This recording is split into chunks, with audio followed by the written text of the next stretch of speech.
നമസ്തേ.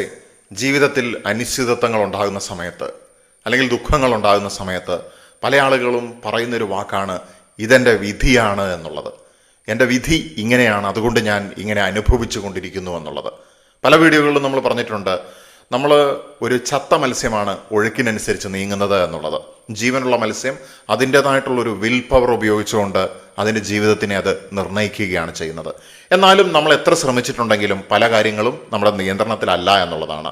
അപ്പം ഞാൻ വിധി എന്നുള്ള വാക്കിനേക്കാൾ അപ്പുറത്ത് ഞാൻ പറയുന്നത് ഫ്രീക്വൻസി എന്നുള്ളതാണ്. അതായത് ഈ ഫ്രീക്വൻസിയിലേക്ക് അലൈൻ ചെയ്യപ്പെടാതെ വരുന്ന സമയത്താണ്, അല്ലെങ്കിൽ ആ ഫ്രീക്വൻസിയിലേക്ക് ട്യൂൺ ഇൻ ചെയ്യപ്പെടാതെ വരുന്ന സമയത്താണ് ഒരു റേഡിയോയിൽ നമ്മൾ സ്റ്റേഷൻ കൃത്യമായിട്ട് ട്യൂൺ ചെയ്യാൻ പറ്റാത്ത, അങ്ങനെ ട്യൂൺ ചെയ്ത് വെക്കാത്ത അവസരത്തിലാണ് ആ ഒരു ശബ്ദം കേൾക്കുന്നത് അല്ലെങ്കിൽ നോയ്സ് ഉണ്ടാകുന്നത്. ജീവിതത്തിലും അതുപോലെ തന്നെയാണ്. നമുക്ക് കൃത്യമായിട്ട് ട്യൂൺ ചെയ്യാൻ പറ്റാതെ വരുമ്പോൾ നോയ്സ് ഉണ്ടാകുകയാണ്, ക്ലാരിറ്റി ഉണ്ടാകുന്നില്ല, ഫുൾ ഗ്രെയിൻസ് ആണ്. ഇങ്ങനെയുള്ള അനിശ്ചിതത്വം, ഒന്നും കാണാൻ പറ്റുന്നില്ലല്ലോ മുന്നോട്ട് എങ്ങനെയാണ് പോകുന്നത്, ഇനി എന്താണ് സംഭവിക്കാനായിട്ട് പോകുന്നത്, ഈ കൺഫ്യൂഷൻ, ഈ കെയോട്ടിക് ആയിട്ടുള്ള സിറ്റുവേഷൻ ഉണ്ടാകുമ്പോൾ നമ്മൾ പറയും ഞാൻ വിധിക്ക് അടിപ്പെട്ടു എന്നുള്ളത്. പക്ഷെ ആ പ്രയോഗത്തിലൊരു ചെറിയ പ്രശ്നമുണ്ട്. വിധി എന്നുള്ളതിനപ്പുറത്തേക്ക് നമ്മൾ ഈ വിധിക്ക് അടിപ്പെട്ടു എന്ന് പറയുമ്പോൾ അതിനെ ഒരു നെഗറ്റീവായിട്ടുള്ള ഒരു ടച്ചിൽ നമ്മൾ കാണേണ്ട ആവശ്യമില്ല. വിധി അല്ലെങ്കിൽ ഡെസ്റ്റിനി എന്ന് പറയുമ്പം നമ്മൾ നമ്മുടെ യഥാർത്ഥ ഫ്രീക്വൻസിയിലേക്ക് ട്യൂണിൻ ചെയ്യുമ്പോഴാണ് ശരിക്കും പറഞ്ഞാൽ നമ്മൾ നമ്മുടെ പ്രപഞ്ചത്തിന് നമ്മളെ പ്രതിയുള്ള ആ ഒരു വിധി അല്ലെങ്കിൽ ഡെസ്റ്റിനിയിലേക്ക് നമ്മൾ എത്തിച്ചേരുന്നത് എന്നുള്ളതാണ്. അപ്പോൾ അതിൽ നിന്ന് ട്രാക്കിൽ നിന്ന് പുറത്തു പോകുമ്പോൾ നമ്മൾ പക്ഷെ തെറ്റായിട്ട് ഉപയോഗിക്കുകയാണ് ഞാൻ വിധിക്ക് അടിപ്പെട്ടു എന്നുള്ളത്. പക്ഷെ ഞാൻ പറയുകയാണ്, നമ്മൾ വിധിക്ക് അടിപ്പെടണം, അല്ലെങ്കിൽ നമ്മൾക്ക് പ്രപഞ്ചത്തിന് നമ്മളെ പ്രതിയുള്ള ഡെസ്റ്റിനിയിലേക്ക് നമ്മൾ എത്തിച്ചേരണമെങ്കിൽ ഈ ചത്ത മത്സ്യത്തിനെ പോലെ പോയിട്ട് കാര്യമില്ല. അത് വഴിതെറ്റി എവിടെയെങ്കിലും ഒഴുകി പോവുള്ളൂ. പക്ഷേ ജീവനുള്ള മത്സ്യത്തിനെ പോലെ നമ്മുടേതായിട്ടുള്ള എഫേർട്ട്, അല്ലെങ്കിൽ കുറച്ചും കൂടി വ്യക്തമായിട്ട് പറഞ്ഞിട്ടുണ്ടെങ്കിൽ നമ്മുടെ കർമ്മത്തിലൂടെ നമ്മൾ നമ്മുടെ ആ ട്രാക്കിലേക്ക് കയറണം എന്നുള്ളതാണ്. അപ്പം നമ്മളുടെ എഫേർട്ട് ഉണ്ടെങ്കിൽ മാത്രമേ നമുക്ക് നമ്മുടെ കർമ്മ പാതയിലേക്ക് കൃത്യമായിട്ട് എത്താനായിട്ട് സാധിക്കുകയുള്ളൂ. ഈ കർമ്മം ചെയ്യുന്നത് പോലെ തന്നെ പ്രധാനമാണ് എൻ്റെ കർമ്മം ഏതാണ്, എൻ്റെ പർപ്പസ് എന്താണ് എന്നുള്ളത് തിരിച്ചറിയുന്നത്. പക്ഷെ പല ആളുകൾക്കും ഇത് അറിയില്ല എന്നുള്ളതാണ്. അപ്പോൾ ഞാൻ സാധാരണ ഉപയോഗിക്കുന്ന ഈ പ്രയോഗത്തിൽ തന്നെ പറയുകയാണ്, വിധി എൻ്റെ പക്ഷത്തേക്ക് വരുന്ന സമയത്ത്, വിധി എന്നുള്ളതിനപ്പുറത്തേക്ക് ഈ പ്രപഞ്ചം എന്നെ പ്രതി നിശ്ചയിച്ചിരിക്കുന്നതായിട്ടുള്ള ട്രാക്കിലേക്ക് ഞാൻ എത്തുകയാണ് യഥാർത്ഥത്തിൽ ചെയ്യുന്നത്, അല്ലാതെ അത് ഇങ്ങോട്ട് വരുന്നതല്ല. അതെപ്പോഴും അവിടെയുണ്ട്. നമ്മൾ ആ ട്രാക്കിലേക്ക് എത്തുന്ന സമയത്ത്, പ്രപഞ്ചം നമ്മൾക്ക് വേണ്ടി തിരിയുന്ന സമയത്ത്, വിധിയെ നമ്മൾ കീഴ്പ്പെടുത്തുകയാണ്, അല്ലെങ്കിൽ ആ ഒരു ട്രാക്കിലേക്ക് എൻട്രി ചെയ്യുന്ന സമയത്ത് നമ്മുടെ വിധി നമ്മൾ തന്നെ നിയന്ത്രിക്കുന്നതായിട്ടുള്ള ഒരു ഹീറോ ആയിട്ട് നമ്മൾ മാറുകയാണ്. എപ്പോഴാണ് അങ്ങനെ സംഭവിക്കുന്നത്, അതെനിക്ക് എങ്ങനെ തിരിച്ചറിയാനായിട്ട് സാധിക്കുമെന്നുള്ളതാണ് ഈ വീഡിയോയിൽ പറയുന്ന കാര്യങ്ങൾ. ഒന്നാമതായിട്ടുള്ള കാര്യം എന്ന് പറയുന്നത്, ഞാൻ പറഞ്ഞു, അനിശ്ചിതത്വം, അടഞ്ഞു കിടക്കുന്നതായിട്ടുള്ള വഴികൾ ഒന്നും തുറക്കപ്പെടുന്നില്ല, ആകെ വിഷമമാണ്.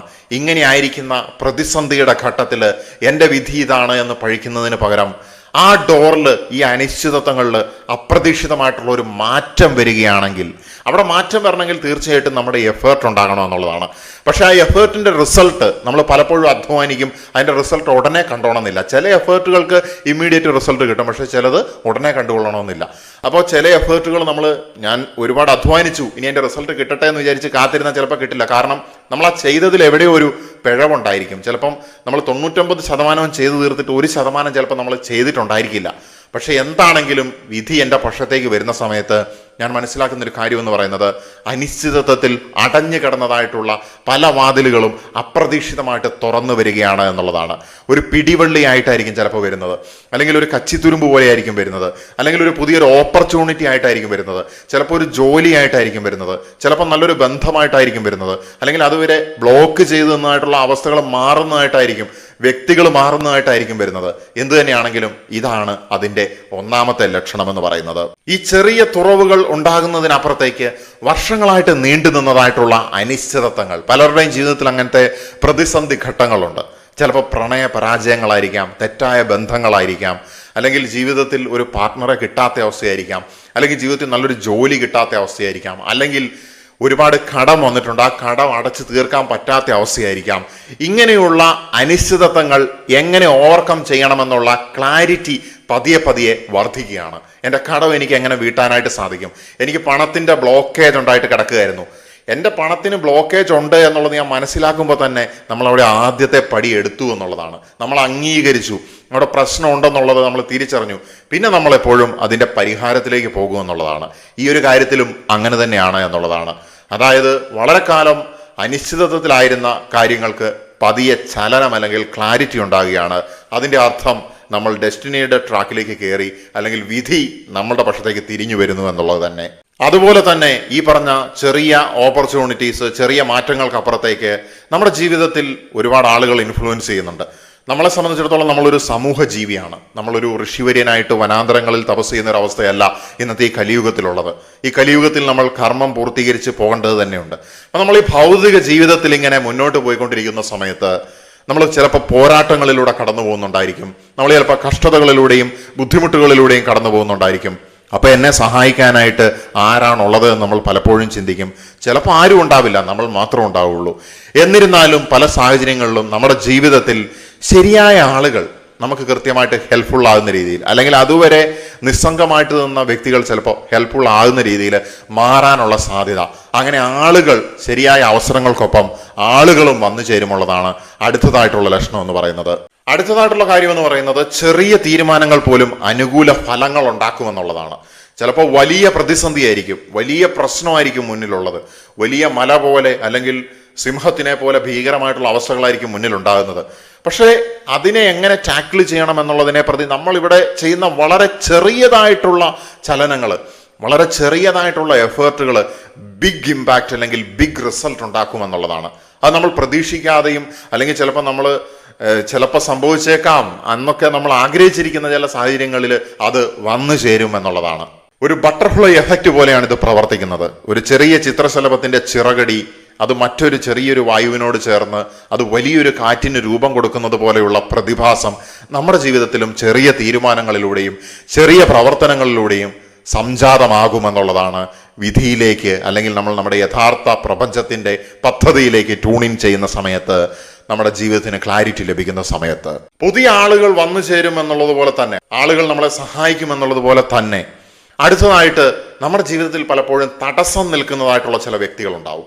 നമ്മുടെ സാമ്പത്തിക വളർച്ചയ്ക്ക് തടസ്സം നിൽക്കുന്നവർ, നമ്മുടെ ക്രിയേറ്റിവിറ്റിക്ക് തടസ്സം നിൽക്കുന്നവർ, നമ്മുടെ സമാധാനപൂർണ്ണമായിട്ടുള്ള ജീവിതത്തിന് തടസ്സം നിൽക്കുന്നവർ, നമ്മുടെ ജീവിതത്തിൻ്റെ വളർച്ചയ്ക്ക് തടസ്സം നിൽക്കുന്നവർ. നമ്മൾ നമ്മുടെ കാര്യം മാത്രം നോക്കി പോവുകയാണെങ്കിലും ചില ആളുകൾ ഇങ്ങനെ തടസ്സം സൃഷ്ടിച്ചുകൊണ്ടേയിരിക്കും എന്നുള്ളതാണ്. പക്ഷേ എപ്പോഴാണോ നമ്മൾ നമ്മുടെ പ്രപഞ്ചത്തിൻ്റെ പദ്ധതിയിലേക്ക് ട്യൂണിൻ ചെയ്യുന്നത്, നമുക്ക് ക്ലാരിറ്റി ഉണ്ടാകുന്നത്, ആ സമയത്ത് ഇങ്ങനെ തടസ്സം നിൽക്കുന്നതായിട്ടുള്ള വ്യക്തികളെ പ്രപഞ്ചം പതിയെ മാറ്റുന്നു എന്നുള്ളതാണ് അടുത്തതായിട്ടുള്ള അടയാളം എന്ന് പറയുന്നത്. മറ്റൊരു തരത്തിൽ പറഞ്ഞിട്ടുണ്ടെങ്കിൽ, തടഞ്ഞു നിൽക്കുന്ന ആളുകൾ സ്വയം വഴിയിൽ നിന്ന് മാറുന്നതായിട്ടുള്ള സംഭവങ്ങൾ ഉണ്ടാകും എന്നത് തന്നെ. അടുത്തതായിട്ടുള്ള കാര്യം എന്ന് പറയുന്നത്, നമ്മൾ മുൻപ് പല ഭാരമായിട്ട് തോന്നിയതായിട്ടുള്ള ഉത്തരവാദിത്തങ്ങൾ, വ്യക്തികൾ തുടങ്ങിയതൊക്കെ നമുക്ക് നല്ല രീതിയിലേക്ക് പരിണമിക്കും എന്നുള്ളതാണ്. അപ്പം നമ്മൾ ആദ്യം അത് ഭാരമാണെന്നായിരുന്നു വിചാരിച്ചിരുന്നത്, അത് ചെയ്യാൻ നമുക്ക് താല്പര്യമില്ലായിരുന്നു. പക്ഷെ പിന്നീട് നമ്മൾ പതിയെ അത് ചെയ്തു തീർത്തു, അതിൻ്റെ വലിയ റിസൾട്ടുകൾ നമുക്ക് കണ്ടു തുടങ്ങും എന്നുള്ളതാണ്. അത് മതി നമുക്ക് അടുത്ത സ്റ്റെപ്പിലേക്ക് പോകാനുള്ള ഊർജമായിട്ട് മാറുവാനായിട്ട്. ഇത്തരത്തിലുള്ള റെസ്പോൺസിബിലിറ്റീസ് അവസരങ്ങളായിട്ട് മാറുന്ന ആ ഒരു സംഭവം ഉണ്ടല്ലോ, മനോഹരമായിട്ട് ജീവിതത്തിനെ പടുത്തുയർത്തുന്ന ആളുകൾക്ക് കാണാൻ സാധിക്കുന്ന അപൂർവമായിട്ടുള്ള ഒരു പ്രതിഭാസമാണ്. ഉള്ളിൽ കാരണമില്ലാത്തതായിട്ടുള്ള ഒരു ആത്മവിശ്വാസം വരികയാണ്. അമിത ആത്മവിശ്വാസമല്ല, എല്ലാം മാറും, എല്ലാം ശരിയാകും, ഞാൻ ലക്ഷങ്ങളുടെ കടക്കണിയിൽ കിടക്കുകയായിരുന്നു, അതിൽ നിന്ന് ഞാൻ ഒരിക്കലും മോചനം നേടില്ല എന്ന് വിചാരിച്ച അവസരത്തിൽ പോലും ചിലപ്പോൾ നമ്മുടെ ഉള്ളിലേക്ക് ചിന്ത വരികയാണ്, ഇതെല്ലാം മാറും, മാറ്റാൻ സാധിക്കും, ഈ ലക്ഷങ്ങളെയൊക്കെ എനിക്ക് തരണം ചെയ്യാനായിട്ട് സാധിക്കും, ഈ അസുഖത്തിനെ എനിക്ക് തരണം ചെയ്യാനായിട്ട് സാധിക്കും, ഈ ജീവിതത്തിലെ പ്രതിസന്ധി എനിക്ക് തരണം ചെയ്യാനായിട്ട് സാധിക്കും, അതിന് പ്രപഞ്ചം അല്ലെങ്കിൽ പ്രകൃതി അല്ലെങ്കിൽ നമ്മുടെ ആൻസിസ്ട്രൽ സോൾ ഇതൊക്കെ നമ്മുടെ കൂടെ ഉണ്ട് എന്നുള്ളത് നമുക്കൊരു ബോധ്യമായിട്ട് വരികയാണ്, ഒരു വിശ്വാസമായിട്ട് വരികയാണ്. അതുകൊണ്ട് ഞാൻ പറയുകയാണ്, വിധി ആദ്യം തന്നെ എല്ലാ സാഹചര്യങ്ങളെയും മാറ്റിമറിക്കുകയല്ല, അതിനപ്പുറത്തേക്ക് അവസരങ്ങളുടെ വാതിലുകളും ജാലകങ്ങളും തുറന്നു വരികയാണ് എന്നുള്ളതാണ്.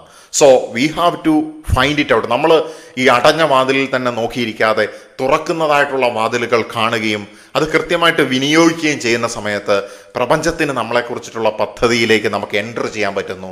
അങ്ങനെ നമ്മുടെ ഈ ജന്മത്തിനെ നമുക്ക് അർത്ഥപൂർണമായിട്ട് മാറ്റാൻ സാധിക്കുന്നു. നമ്മുടെ ആത്മാവിൻ്റെ കർമ്മത്തിനെ ചെയ്തുകൊണ്ട് ആത്മസാക്ഷാത്കാരത്തിലൂടെ ജ്ഞാനോദയത്തിലേക്ക് നീങ്ങാനായിട്ടും സാധിക്കുന്നു. തീർച്ചയായിട്ടും കർമ്മത്തിലൂടെയും, ഇപ്പോൾ ഒരു കർമ്മയോഗി ജ്ഞാനോദയം പ്രാപിക്കുന്നത് കർമ്മത്തിലൂടെയാണ്. ധ്യാനത്തിലൂടെ ജ്ഞാനോദയത്തിലേക്ക് പോകുന്നവരുണ്ട്, ജ്ഞാനത്തിലൂടെ പോകുന്നവരുണ്ട്. വാട്ട് എവർ ഇറ്റ് ഈസ്, നമ്മൾ ആ എക്സ്പാൻഡഡ് കോൺഷ്യസ്നെസ്സിലേക്ക്, ആ എൻലൈറ്റൻമെന്റിലേക്ക് നമ്മൾ എത്തിച്ചേരുമെന്നുള്ളതാണ്. നമുക്ക് എല്ലാവർക്കും ജ്ഞാനോദയത്തിലേക്കുള്ള വിളി ഉണ്ട് എന്ന് പറഞ്ഞുകൊണ്ട് ഞാൻ തുടരുവാൻ വേണ്ടി തന്നെ നിർത്തുകയാണ്. നമസ്തേ.